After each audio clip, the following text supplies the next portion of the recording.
बटाटा स्टार्टर बनवण्यासाठी इथे बटाटे घेतलेले आहेत कापून 4, धुवून वरच्या साला काढून घेतलेले आहेत.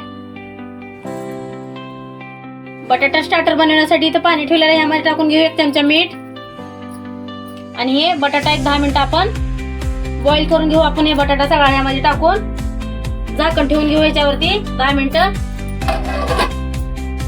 आता मसाला बनवून घ्यायचा स्टार्टरसाठी. 4 हिरवी मिरची, अद्रक, लसूण, पुदिना, जिरे मिक्सरला बारीक करून. स्टार्टर मॅरिनेट करण्यासाठी इथे तेल घेतलेलं आहे 3 चमचे मोठे, 1 वाटी दही, हे मसाले घेतलेले आहेत सगळे. चाट मसाला, हिरवा मसाला वाटलेला, मीठ चवीपुरतं, हळद. आता हे एकत्र करून घेऊ. हे सगळं मिक्स करून घेऊ.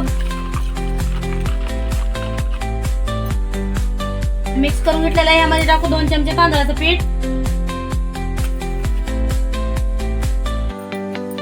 1.5 चमचे बेसन पीठ. परत हे मिक्स करून घेऊ एकत्र.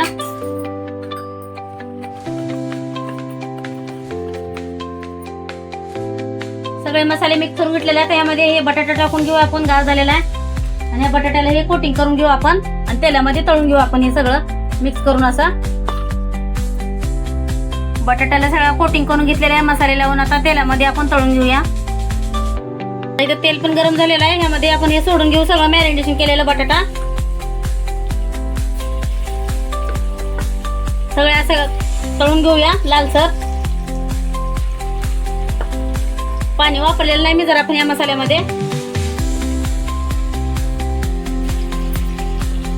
तर मित्रांनो, तयार झालेले आपले आलू स्टार्टर एक नंबर झालेले आहेत. असं मसाला सुटला नाही, काय नाही तेलामध्ये. हिरव्या चटणी सोबत असं खायला एक नंबर लागते. तुम्ही नक्की ट्राय करा गरमागरम आलू स्टार्टर. व्हिडिओ आवडला असेल लाईक करा, शेअर करा, फॉलो करा, सबस्क्राईब करा. सबस्क्राईब करायला विसरू नका.